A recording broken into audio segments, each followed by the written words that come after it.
what I want to talk about now is, and maybe there's a few lessons in here for you guys, maybe not, but I'm going to tell you anyways.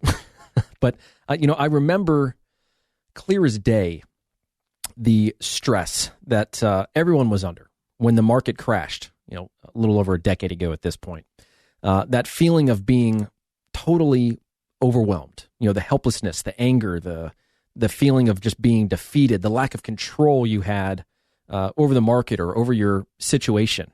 That there was depression, there was anxiety. It was a very challenging time to sell real estate, not just for real estate agents, of course, but mostly for you, the consumer. I mean, I guess a little bit of a backstory here. I got licensed shortly after graduating college in September of 2006. So there you go. I've dated myself on this program for those of you that were ever curious. But here we are. I'm 16 years now almost into the business. And I was always the young buck, by the way, in the office. Everybody else was in their 40s, 50s. And obviously we saw those numbers dwindle as the market shifted once things hit in 2008. At one point in time, say back in 2011, we had about 2,500 agents that registered a sale throughout the entire year. Now we're at close to 8,000 members in the Tri-County area, real estate agents. And what's been really interesting to watch, and this is just what happens in a competitive environment, especially one that's frankly saturated with real estate agents. And I don't really pull punches on this program, but a lot of these agents are inexperienced. They're not getting the training. They're not getting the guidance. They're saying, man, the market's hot. Here's a desk. Here's a playbook. Get to work, make some calls. Obviously, you would hope that things are a little different than that, right? But that's kind of the vibe that a lot of these agents are getting. And I know that because we're hiring agents that have been at other entities that are receiving very little in the way of training. And it comes through when it comes time for you to negotiate for your client with another agent and their client, when the rubber meets the road. And so what's been really interesting to watch over my years, I'm not the young buck anymore. I've got the grays are starting to come in a little bit. The hair's starting to thin a little bit. It's not that bad, but you know what I mean? I've seen a thing or two as somebody that's, done, over 1,000 transactions, close to $1 billion worth of real estate here in Charleston. I'll start with this. I got a call earlier in the week from somebody that owned multiple businesses, very well spoken, very respectful. And he said, I wanted to call you and just tell you that ever since my property came off the market, I have been bombarded with phone calls from real estate agents, promising me the moon and the stars, saying that they can do this, that they can do that they have a buyer. I've even met a few of them over at the property. Buyers aren't there. It's just the agent. And it turns into a discussion about me wanting to sell my house. And I'm really tired of just the bait and switch, the foot in the door techniques that agents use. And Brian, the reason I'm calling you is because one of the agents on your team called me and they said, so-and-so, I noticed that your home is off the market. If you're interested in still selling it, we would like to interview for the job of being your real estate agent as a listing agent. And he said, I have to tell you that as somebody that also has my real estate license and also owns multiple businesses that are real estate related, I can't tell you how refreshing it was to hear from somebody that was just willing to shoot me straight. Because that's really what I've built my business on. There are so many different angles that you can go when you get into this industry in terms of how you attract and retain, whether it be talent, on your team, within your brokerage, within your company, and of course, clients. What is it that you're going to do and say that causes somebody to want to work with you? And for me, it has always been reputation, being straightforward, being a professional, and showing them how to get their goals accomplished. I don't need to use the smoke and mirrors. I don't need to be the agent that overpromises and underdelivers, because it just doesn't work and it leaves a sour taste in everybody's mouth. And that's why, frankly, our industry has the reputation it has. But every once in a while, you find somebody that's, worth their weight. And First of all, I just really appreciated that. I know this guy's a listener of the program, so I'm not going to say your name, but I just wanted to say thank you for that phone call. That made my week. As opposed to getting one of those phone calls from somebody that says, your agent called and they basically just complain over the fact that we called them to try to earn their business. And I got to tell you, I'm never going to I'm going to apologize for, imposing upon somebody. I'm going to apologize if we bothered them in some way, shape, or form, but I'm not going to apologize for making the call, because you miss every shot you don't take. And in a market like this, you have got to do everything within your power to find opportunities for your buyers. Otherwise, what good are we? We're just glorified door openers and negotiators. But the agents out there that are finding properties for their clients, that are going into the market, that are doing things other than just, well, hey, I set you up with a search, so whenever you see a property you like, let me know. I'll go and open the door for you. If you like it, we'll make an offer. I mean, that's the way that it normally goes. And it's kind of sad, if I'm being honest, but it's also what separates the pros from the amateurs. So, you know who you are. Thank you for that phone call. I really did appreciate that.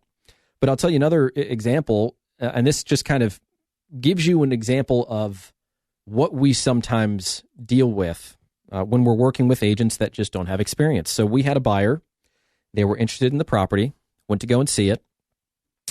We always, I instruct my agents to call the listing agent as soon as that client is interested, because we want to ask them a few questions. We want, hey, are there any other offers on the property? Are you expecting any other offers on the property? We want to make a strong offer. Can you tell me a little bit more about your seller's situation? And, I know that there are agents that listen to this program, and so be it. It's not like what I'm doing is, some sort of secret. I'm trying to find out what's going on with that seller so that we can construct an offer that makes sense. But more often than not, these agents tell us things that, frankly, they shouldn't tell us. I'm not going to read my Miranda rights to an agent because anything they say can and will be held against them. When it comes to negotiating a deal. I mean, that's my job, to go and, extract as much information as possible so that we can use that to our benefit in negotiating a deal. We're not necessarily doing it to harm the other party. We're doing it so that we can win. And this particular agent said, and by the way, this property's been on the market for about 6 months, which, in a market like this, if it's been on the market for that amount of time, something's more than likely going on there. In this instance, I think it was the agent. It was either the agent or the seller or both. But he said, well, here's the deal. It's got to be an as-is sale. The seller's not going to fill out a property condition disclosure statement, which, sellers of property in South Carolina fill out a 5-page document that asks you multiple questions about the condition of your house. And you're supposed to disclose any present defects about your house.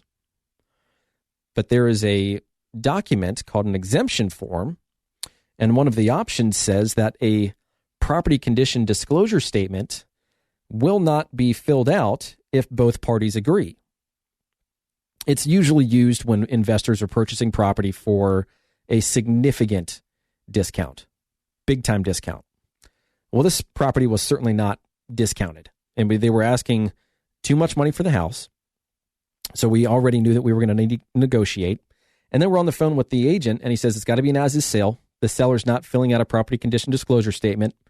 If you want, any sort of information on the property, you're going to have to do the inspections before we make an offer. Because once you make that offer, there is no refund of any way, shape, or form. Not on earnest money. It doesn't matter if you get your financing.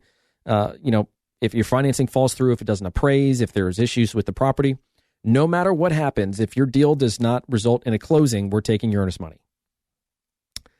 Which just gives you the warm and fuzzies, doesn't it? Right? And I think from their perspective, they're thinking, well, hey, the market's so hot that we can just dictate all the terms. And if it were a screaming deal, that might make sense, but it wasn't. And you can tell when you were walking through the property that there's some stuff going on there. There's a floor that's a little bouncy.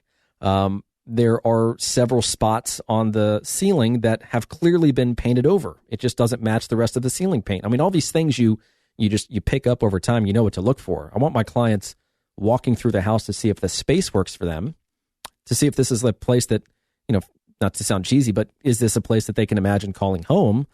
And then I'm going to look for all the stuff that we can use against them in the form of negotiating. I'm going to look for the problems. We're going to start to add dollar values to that, and we're going to come up with a reasonable offer based on what we've seen and based on what we know we're going to need to fix, or the seller's going to need to fix. So we said, no, you're not doing any of that stuff. If you make an offer, it's a one-time negotiation. That's it. And I said, well, that's interesting that you guys are doing it that way. Why haven't you filled out a property condition disclosure statement? Well, because we don't want to. Okay, but you don't really have that ability unless the buyer agrees, right? Well, the buyer's just going to have to agree. And so, long story short, he's like, well, look, I mean, when you go and you buy a car, it's not like you, do an inspection of the car before you buy it. You test drive it, you buy it, and if there's something wrong, then they fix it. I was like, what are you talking about? We're not buying a car here. We're buying a house. He's like, well, this is how a lot of commercial deals are done. I was like, yeah, but this isn't a commercial deal. This is a home that your clients have lived in for the past decade. You can't tell me that they don't know what's going on with their house. And so anyways, the deal ended up not happening because there's just clearly something fishy going on there. It's still on the market, and it'll probably stay on the market until that seller figures something out. I mean, I'm not going to tell you guys what the solution is. I think you can probably read between the lines and decide for yourselves what needs to happen with a property like that and a situation like that. But unless a buyer is frankly just a total idiot, no one's going to buy that house. And these are the types of things that, we have to deal with. So I'm going to stay on this topic for a little bit longer because there are some takeaways that I want you guys to have from this topic, because this is real life. This is the stuff that you're going to be exposed to in a market like this, whether you're buying or selling. So stick around. I've got a little bit more to tell you on this topic as the Brian Beatty Real Estate Show continues right here on the Big Talker, 1250 WTMA and WTMA.com. Stick around, folks. We'll be right back. Hear the Brian Beatty Real Estate Show every Saturday morning at 9 and each Sunday morning at 10 on 1250 WTMA and WTMA.com.